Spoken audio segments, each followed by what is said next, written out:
Informações é o seguinte, galera, o Flamengo embarca nesta semana lá para o Uruguai, onde vai acontecer a Libertadores Sub-20, é isso mesmo, o Flamengo vai disputar essa competição.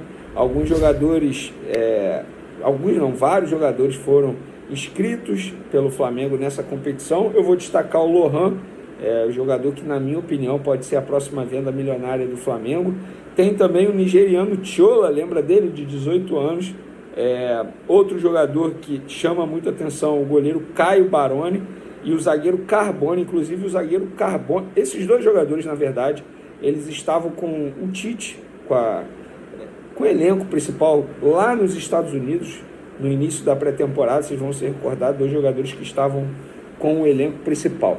Mas a lista completa tem goleiros Caio Baroni e Lucas Furtado. Inclusive Lucas Furtado acabou de renovar o contrato. Lateral direito, Felipe Brian e Lucian. Lateral esquerdo, José Wellington. Zagueiros, Carbone, Iago e João Vitor. Volantes, Daniel Rogério, Jean Carlos, João Alves e Ryan Lucas. Ryan Lucas é aquele que eventualmente era relacionado para uma partida do time profissional. O único meia é o Lohan e os atacantes Felipe Tereza, Pedro Estevão, Chola Vitor Silva, o Wallace Ian e o Wellington. Então, esses são os jogadores inscritos pelo Flamengo na Copa Libertadores Sub-20. Vamos para o próximo assunto, galera, porque, cara, tem um vídeo sensacional que a Flá TV divulgou. Eu vou trazer aqui a declaração do Arrascaeta dando um discurso muito maneiro, muito bacana, lá no vestiário, antes do Fla-Flu do último domingo, que o Flamengo venceu por 2-0. E ele falou o seguinte: eu não vou botar o vídeo aqui, porque eu não sei se aí eu posso perder monetização por ser um vídeo da Flá TV, mas eu vou reproduzir o que ele disse. Rapaziada, no começo do jogo a gente vai para cima, nós vamos para cima deles, a gente está descansado, estamos bem fisicamente, estamos treinando. Criar um site. Então, no começo do jogo, vamos com tudo. Como falou o Bruno Henrique, depois a gente não pode deixar que o jogo fique dividido. Segura lá atrás que nós vamos ganhar lá na frente. Todo mundo defende, todo mundo ataca, sempre juntos. Isso é importante. O time que quiser ganhar da gente aqui em casa vai ter que pagar um preço muito alto. Cara, parabéns ao Arrascaeta. E assim, me chama a atenção por ser o Arrascaeta. Porque, não que ele seja tímido, como o Thiago Neves disse uma vez, mas esse não é o perfil do Arrascaeta. E ele eventualmente tem sido capitão do Flamengo. Acho maneiro ele assumir, digamos assim, essa importância no dia a dia ali do Flamengo. Antes estava sendo o Gerson fazendo esse papel, mas o Gerson está ausente, já a gente vai atualizar a situação dele. Então achei bacana o Arrascaeta ter esse tipo de postura, maneiro demais. E eu vou destacar isso aqui: o time que quiser ganhar da gente aqui em casa vai ter que pagar um preço muito alto. Esse tem que ser o pensamento do Flamengo. E, por falar em Flamengo, teve uma declaração aí do Fábio Santos, que trabalhou com o Sampaoli. Eu ia falar isso no começo do vídeo, acabei esquecendo, ainda bem que eu vi o roteiro aqui. Mas o Sampaoli, o Fábio Santos contou o seguinte em entrevista à ESPN: nos tempos de Atlético Mineiro, abre aspas, fiquei 4 meses dando bom dia para o Sampaoli no Atlético Mineiro e depois desisti. Falava: o que esse baixinho está arrumando? Vou insistir. Os outros caras largaram com 15 dias. Ele não me deu bom dia durante 4 meses. Não é possível, é dele. Um dia ele contava história, no outro dia não falava com ninguém, só xingava. A comissão técnica dele é bacana, inclusive o preparador Pablo Fernandes, que deu um boxe. Na verdade, ele quis falar um soco no Pedro, mas o São Paulo era complicado. Ele chega a ser engraçado de tão insuportável. Cara, isso é inacreditável. Assim, eu gosto do São Paulo, eu acho que ele entende muito de futebol, de tática, mas, cara, não dá para um treinador trabalhar desse jeito no dia a dia. E lá no Flamengo era a mesma coisa, galera, era assim. Não nesse nível aí de ficar 4 meses sem dar bom dia para um jogador, mas esse era o jeito dele. Gente, vocês vão se recordar, ele chegava na entrevista coletiva depois do jogo já de mochila, para pegar as coisas, ó, e ir embora. Esse é o jeito do Sampaoli, tá bom? Mas agora vamos falar do De La Cruz, jogador que está no Flamengo, completou 1 mês de Flamengo, e no dia a dia ali, cara, todo mundo está elogiando demais a postura do uruguaio. Chegou há pouco tempo, tem 1 mês, 30 dias, é um dos primeiros a chegar, sempre fica até o fim fazendo trabalho necessário, trabalho de recuperação, complementos físicos. É um cara que se preocupa muito com o Flamengo, com a história do Flamengo, busca conhecer a história do Flamengo no dia a dia, treina muita falta, ele está treinando muita falta. Inclusive, eu digo, o Flamengo hoje não tem um cobrador de faltas. Eu acho que o De La Cruz ele pode assumir esse papel aí. Ele, Pulgar, o próprio Léo Pereira, que treina muito também. O De La Cruz é um cara que se adaptou muito rápido ao Flamengo, aos novos companheiros. Um cara que não é tímido, como muita gente acha, é um cara super brincalhão, bem-humorado. Isso facilita muito na convivência, no dia a dia. Aí eu acabei de mencionar o Sampaoli. Imagina trabalhar com o Sampaoli, deve ser extremamente complicado. Um jogador que tem a mesma postura do Sampaoli, obviamente vai demorar a se adaptar ao novo elenco. E no caso do De La Cruz foi totalmente diferente. Tudo bem, teve a ajuda do Arrascaeta, que foi um cara super importante, inclusive, na negociação para a vinda dele. Mas no dia a dia ali, cara, todo mundo elogiando o De La Cruz, a postura profissional dele, a postura pessoal, como ele junto com os companheiros, com os funcionários, trata todo mundo super bem. Então, o Flamengo, inclusive, isso é até informação, antes de buscar a contratação pela parte técnica e pela parte tática, enfim, pelo que joga dentro de campo, o Flamengo estuda o atleta também como ele é fora de campo. E isso a diretoria fez muito bem sobre o De La Cruz. E todo mundo teve um feedback super positivo de como é o De La Cruz no dia a dia, lá nos tempos de River Plate. E aqui no Flamengo, pelo menos nesses 30 dias iniciais aí de De La Cruz no Fla, não tem sido diferente, um cara super do bem, super de boa, e tá dando super certo. Repito, como segundo volante, ele vai voar com a camisa do Flamengo. Vamos falar agora do Gerson, galera. Já já a gente fala sobre o jogador que pode ser devolvido ao Flamengo. O Gerson, o Flamengo atualizou a situação clínica dele, diz o seguinte, abre aspas, o atleta Gerson irá realizar um procedimento de pieloplastia para a correção de uma estenose congênita do uréter do rim esquerdo.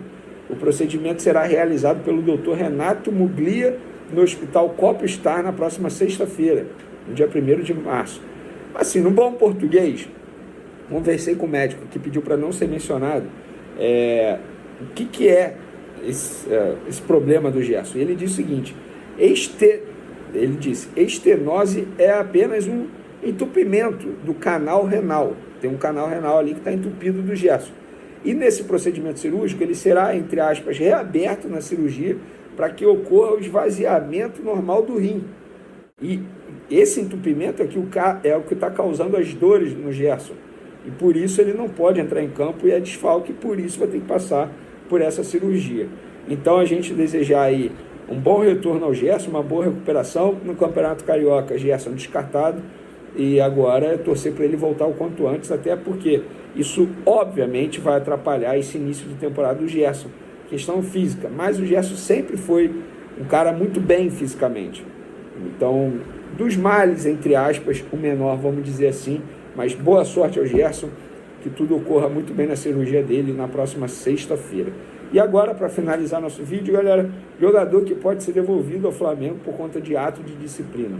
Estamos falando do atacante Peterson, jogador de 20 anos, que não tem mais idade para jogar no Sub-20, no elenco profissional do Flamengo. Ele não teria espaço, foi emprestado ao Atlético Paranaense, não tem nem um mês, cometeu ato de disciplina, pelo que me relataram. Um dos atos foi chegar atrasado a um treino. Isso irritou demais a diretoria do Atlético Paranaense, e isso não é a primeira vez. Nos tempos de Dorival Júnior, quando Dorival Júnior era treinador do Flamengo, na época eu não noticiei, mas eu guardei essa informação, tinha um jogo que ele seria relacionado, ele não foi relacionado porque chegou atrasado lá no Ninho do Urubu. Então, para aqueles que acham assim, nossa, o Flamengo não valoriza os jogadores da base. Gente, na boa, se o Peterson tivesse voando, merecendo muito nos treinamentos, o Flamengo obviamente não ia emprestar para o Atlético Paranaense. Não dá. Então vocês precisam entender como é o dia a dia. Pô, se o jogador, que não tem nenhum mês de clube, chega atrasado, imagina o que ele não fazia aqui no dia a dia no Rio de Janeiro. Então, vamos ver o que vai ser feito agora. Pelo que me falaram no Flamengo, por contrato, o Atlético Paranaense não está liberado a devolver. Obviamente, Me relataram lá no Furacão que eles vão conversar com a diretoria do Flamengo para ver o que vão fazer. Porque eles não querem mais utilizar o Peterson nesse momento. Pode ter reviravolta, que pode. O Peterson pode pedir desculpa, pedir para ficar, pedir mais uma chance. Vamos ver. Mas a gente sabe como é a diretoria do Atlético Paranaense. Eles não aceitam esse tipo de postura. A ver o que vai acontecer com o atacante Peterson. Valeu. O intervalo agora está ganhando o jogo dele, 27ª vitória, né? Está chegando essa marca histórica aí, batendo recorde. E para levar os jogadores que eles têm lá, simplesmente ali, assim, primeiro, um país que é uma ditadura, que tem lá um príncipe que está usando o esporte para fazer uma propaganda de mudanças que supostamente aconteceriam, mas é algo muito contestado. O futebol é uma ferramenta para o Estado ali, não é uma mera ação esportiva. Então, aí abriu os cofres, como já teve a bolha chinesa há pouco tempo atrás. O Catar, vira e mexe, contrata jogadores também, é uma situação mais ou menos parecida, né?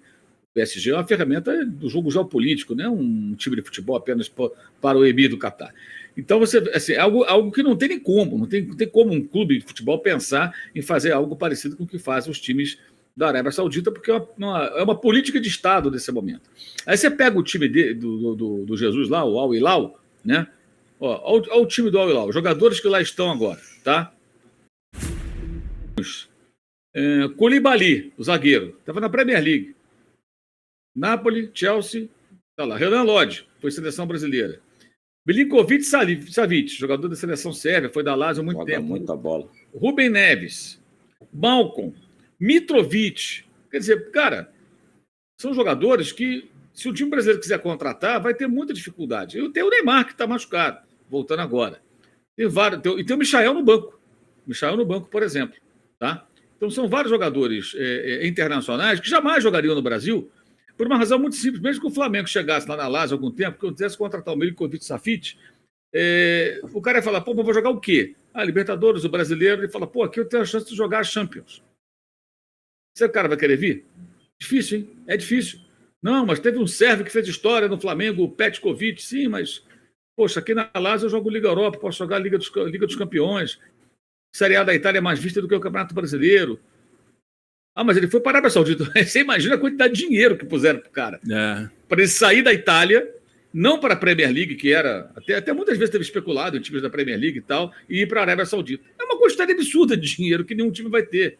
Então, essa riqueza do Flamengo, ela não é nada perto do poderio de um clube que contrata dentro da política de Estado, gente. E o príncipe vai lá e fala, vamos contratar esses caras. Quanto custa? Não interessa quanto custa. Olha uma torre de petróleo para ele, traz o cara. Você vê que ninguém... Contrato do Neymar é um negócio pornográfico, né, mano? Exato. E o Neymar, André, nenhum clube grande da Europa acenou que queria o Neymar. Quando o PSG colocou a venda, digamos assim, não vamos ficar com ele. Claro que ninguém anuncia no classificados, né?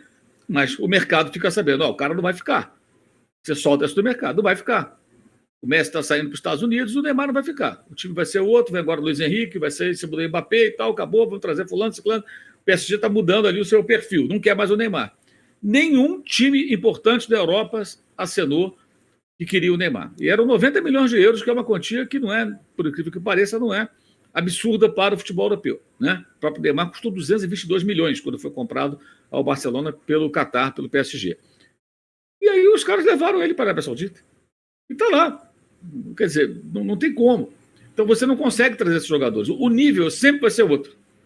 Então, assim, não dá para ficar usando essa régua, uma régua, disse bem o André, que só vai deixar o cara insatisfeito. Ele vai ficar se comparando com algo que não tem condição. Então, nunca vai ser tão bom assim, porque tem uma diferença de câmbio, o apelo que as nossas competições têm, ele é menor. Até o fuso horário atrapalha. Porque para você ser visto nos principais mercados, né, os jogos de Libertadores, quarta-noite, 9h30 da noite, é madrugada. Na Europa, nem amanheceu lá em boa parte da Ásia. Ou amanheceu, o cara está indo trabalhar. Quer dizer, até isso nos atrapalha. Então, gente, não dá. É importante entender isso. O Flamengo ele pode até conseguir ter uma certa hegemonia, se ele for organizado pelo poderio econômico, ganhar mais competições do que ganha. Já poderia ter vencido mais se não fosse a bagunça que fazem no departamento de futebol. Mas ficar querendo se comparar é um devaneio. É um devaneio. Talvez o jogo do Liverpool tenha criado uma fantasia, né? de que dá pra... Não é bem assim. Ali até o Flamengo fez um jogo bem digno.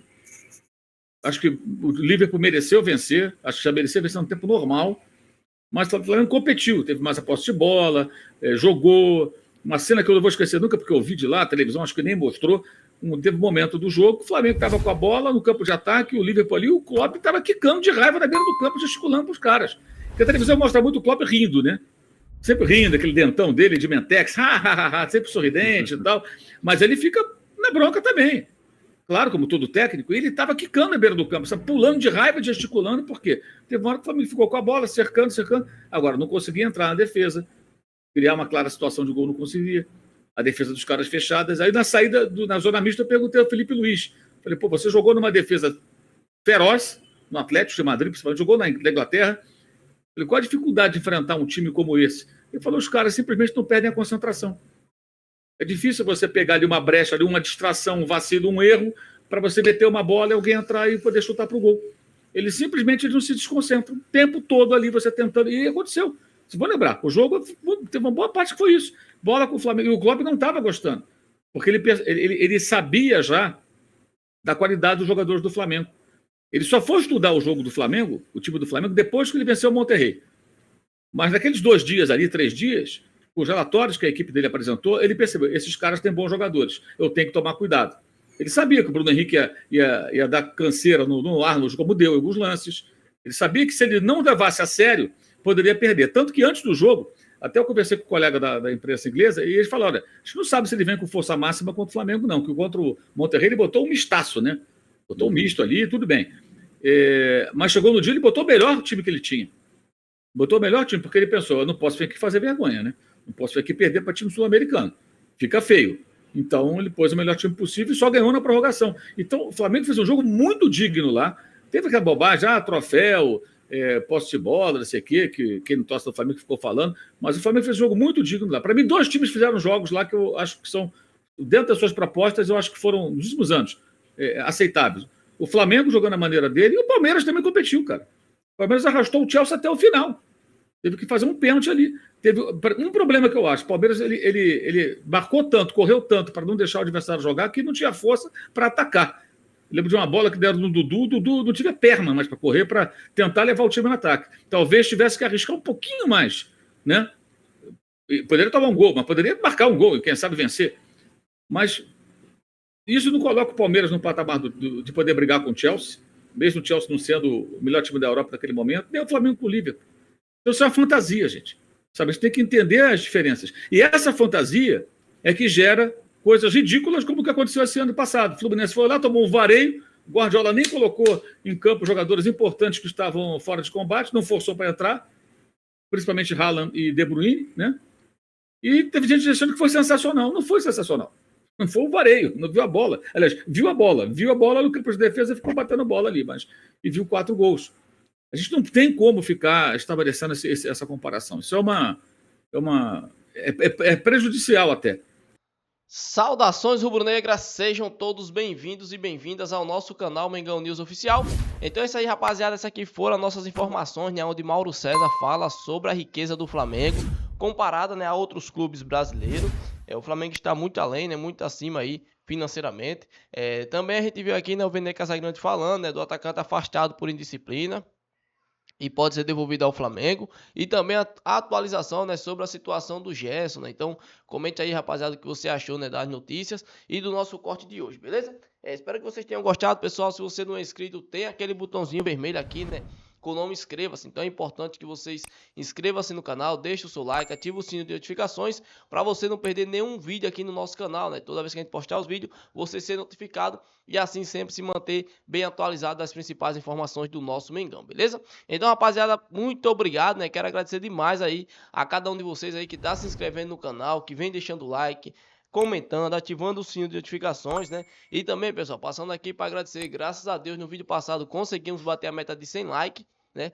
É um vídeo aí que vai batendo para mais de 600, eu acho que é 700, 800 likes. Então, muito obrigado. A gente pede 100, né? Mas muita gente vem, deixa muito like. E para esse vídeo não é diferente. Eu conto novamente com a sua ajuda aí, pessoal. Que você que tá assistindo, deixa o like aí. Deixe muito like nesse vídeo. Mostre a força da nação pra gente poder estar batendo a meta de 100 likes. São apenas 100 likes que eu conto com a sua ajuda, beleza? Se Deus permitir, pessoal, mais tarde voltarei com mais informações aí do nosso Mengão.